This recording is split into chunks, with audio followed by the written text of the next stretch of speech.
Balik sa GMA Regional TV Live mga kapuso sa atong silingang probinsya sa Siquijor. Dunay ubay-ubay nga nagpractice hangtod karon og traditional medicine alang sa pagpanambal sa lain-lain ng mga gipamati og mga kondisyon sa lawas. Mga herbularyo kon tawgon mga kapuso. Karong buntaga makauban nato opisyal ni siya sa ilang asosasyon dito, Association of Siquijor Healers. Makauban nato mga kapuso si Sir Jonel Tomaroy. Good morning, Sir Jonel. Good morning, Sir Rick. Mayong buntag, sir. Daghang salamat sa pag-uban kanamo karong buntaga. Kanus-a man ka nagsugod ini, sir, ini imong pagpanambal, sir. Nga mo gamit ka 12 anyos. 12 anyos? 12 anyos pa ko ani, sir. Karon 41 na ko. Sa unsa ni pamaagi, sir? Mapasa ba ni sa imo, sir? Ma-inherit ba ni sa usa ka gikan sa imong pamilya bali, sir? Kini pag-practice nimo, mahimo nimong pag-practice sa traditional medicine? Mapasa ni sir kay ang kinaadman namo diri sa secure common man og halos tanan mahibalo gyud unta sa proseso. Ang pangutana ani kung willing baka mutabang sa mga tawo. Mao man gyud ni kinahanglan nga unang butang nga dapat may karakter sa usa ka mananambal. Andam nga mutabang. In your case, sir, kinsa man ni sir ang ning mura og may hatag nimo ani imong pagpanambal, sir? Ako, sir, kinaugalingon pero ang family line namo mananambal ang lulos akong mama, dapat ipasa niya sa akong mama, pero atong panahon na tuluming gasunod nga igsoon mo tong himbalibad akong inahan tungod sa kadako sa responsibilidad. Karon by blood tingali daghan pong naayo bisan lag mga ginagmay nga piso-piso og tawal kaning magamit og orasyon nga nakatunan pod nako gikan sa akong apuhan. Briefly, sir, ba makumpara na to, sir, kay karon ato gina-practice or siguro ang ano sa mga tao karon kadaghanan naanda nato kining western medicine, kining modern nga medicine. Pero ang inyo yung gi-advocate ini, sir, traditional nga pagpanambal, sir, traditional medicine.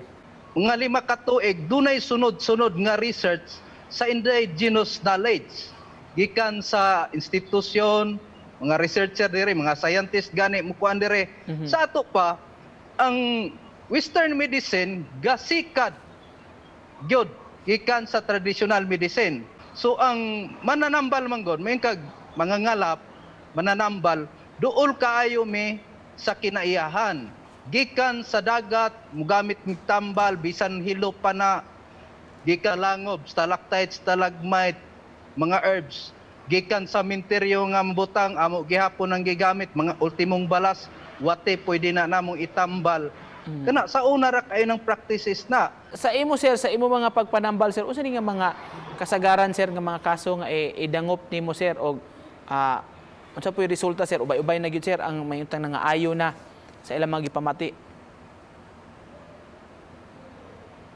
Common ra man kayo ng mga pisoon, kanang ipanghilantan, gikabuhi, mga vertigo dire. No, luyo sa ka-advance sa atong modern medicine ron, napag yung mga sakit nga kuan, walay findings, pero pag abot namo, giluwaan ra, giorasyonan ra, naayo ra dayon. Unsa explanation ana, Sir Jonel, ngano man nga murag sa mga doktor, sa mga hospital, lisod ni nga natambalan pag abot sa inyo nga mga lugar, sir, doon na mo'y nakit-an dayon o doon na mo'y solusyon? Di manggod ang sakit physical ratanan, natay mga spiritual diseases. Mo nay walay findings. Unsa ka epektibo, sir, ang mayunta mga herbal medicine in fighting COVID, sir, o kada uban nga mga traditional nga mga practices sama pananglit kaning pagtuob? Ang among tuob diri, sir, lapod kay koleksyon ni sa tanan namong naalap sa 7 ka Biyernes, lutuon na mo Biyernes Santo, pero paaso ni amo, sir. Pero kung unsa ka epektibo gyud. Sir, nakaisgot na kagamay ka ganiya, sir. So doon na mo'y proseso, sir, or mga ritual nga subayon ani, sir, sa pagpreparar ini inyong mga sangkap, sir, mga ingredients, sir. Panahon sa Kwaresma man gyud ninyo ni sir, no? Sa panahon sa Kwaresma, doon nami 7 ka Biyernes nga pag-alap. Magsugod na sa unang Biyernes, Sabad pagkahuman sa Badles sa Ash Wednesday, ug ang ikapitong Biyernes ana ang kuan Good Friday. Aha. Ang tanan namong gialap gikan sa bukid, sa langob, sementeryo, sa simbahan ug sa dagat amo nang lutoon. Aha. Apil na gani tubaan na hani, tanang lala gani sa dagat. Mas daghang lala, mas epektibo. Mao nay among ituloob, mao nay ibutang sumpa gam og anting-anting gani. Katong among gialap sa pito ka Biyernes para to sa mga sakit nga lisod ayohon. Oho. Labi na sa mga espiritual nga sakit. Oho. Maalap sir, meaning imong mag-gather sir daw, manghipos mo aning mga sangkap. Oh, mao nay alap sir pagpangulikta sa mga sangkap. Gawa sa Sir Junel sa pagpanambal, doon na ba lain nga mga aktibidad o mga ritual nga inyong himuon? Sama pa nang sir kung doon ay mga nasudan og espiritu sir o mga kanibang mayong nakulam. Sa kulam pud sir, maunang naatay mga materyales sa lain-laing mga lugar kay ang paggamit sa kulam, ang mga materyales sa kulam pwedeng daoton ka nga gamit ang material gikan sa dagat. Naay mga daot pod o kulam nga ang material gigamit gikan sa sementeryo kanang pagsulod sa mga patay dungan sa lubong imong pangalan.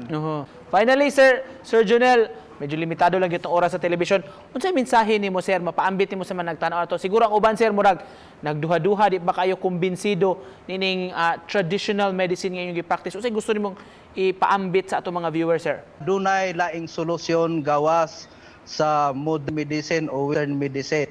Nang traditional nga kanhi pa nga gitamod o giila sa atong inyong katigulangan, inyong lolo nga epektibong pamaagi sa lain-laing sakit nga kaniadto pa.